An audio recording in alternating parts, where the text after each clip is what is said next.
American Visionaries, the Kennedy and Orwell correlation. Robert F. Kennedy, born November 20th, 1925, had a prestigious career in politics until June 6, 1968. RFK had been the Attorney General when his brother, John F. Kennedy, was assassinated. John Fitzgerald Kennedy was the fourth president to be assassinated in American history. He was a president that wanted to truly represent what the Constitution of the United States of America really stood for. He was taken out of the picture under circumstances that have fueled conspiracy theories for decades now. Could the Kennedy family's views of upholding our personal rights and freedoms have anything to do with the timing of both assassinations? Robert F. Kennedy wanted the same things for America that his brother wanted: equal rights among citizens of the United States of America. He was assassinated on June 6, 1968, at the Democratic primary in California for his beliefs and political standards, though the recorded history claims it was just the actions of one madman. The Constitution of the United States of America clearly states that every citizen of this nation has their own sovereign right to be individual in their right of choice for life, liberty, and the pursuit of property. One might wonder, is there a relation between the death of JFK and RFK? The government is your friend.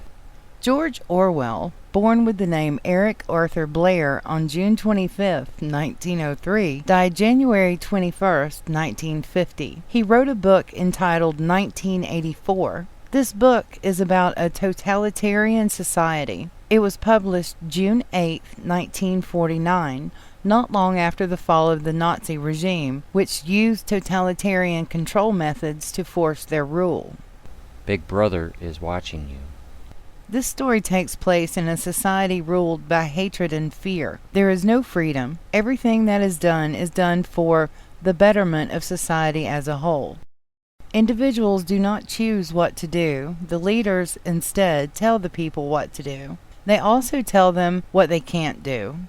Cameras are mounted everywhere so they can watch and record a person's every move, and listening devices were hidden places one would never expect them to be. If caught going against their society, people would be tortured until cured of their transgression against the state.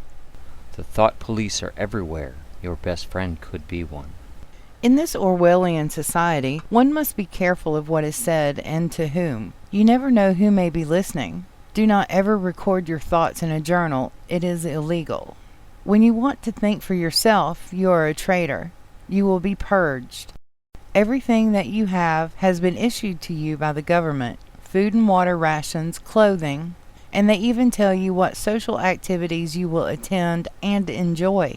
The main character in the story is caught and incarcerated. He is taken to the Ministry of Love. Here he will be cured by means of starvation, beating, and torture. He is here until he is cured or gives in.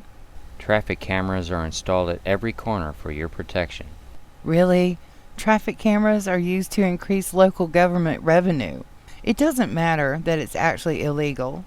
A man makes a left turn from the left turn lane where a traffic light with a green arrow has been installed. The green arrow is the light for his lane. He makes the turn believing he's following the proper and legal procedure. A few weeks later, he receives a traffic ticket in the mail for failure to signal or observe. He forgot to turn on his left turn signal. This ticket is going to cost him around $200. He knows it is wrong because legally an officer is to be present as a witness to this violation, but he pays it because he thinks he will never win a court battle with the government even though the violation was illegally cited. No, this story is not from Orwell's book, but from a typical day in most any city currently in America in 2014. Are the resemblances becoming increasingly hard to tell if we are talking about the book or our own society? Changing the history books to suit Big Brother. Everyone is tracked, filmed, recorded, and scanned in today's world in a way not unlike the Orwellian society from the book. Everyone has a digital transceiver. You are told it's for your protection from terrorists. You are told the Department of Homeland Security is here to protect you from outside invaders, when all it has really done so far is violate your constitutional rights to privacy and civil liberties. You are told it's social media and to put it all out there for everyone to see.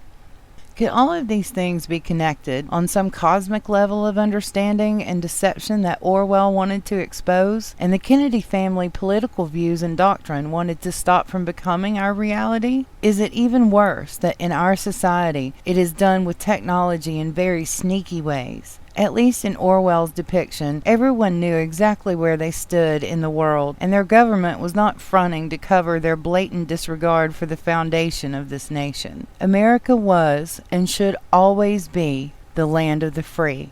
Did the Kennedy family pay for this patriotism with the lives of all their promising political members? We'll let you take that count and decide for yourselves.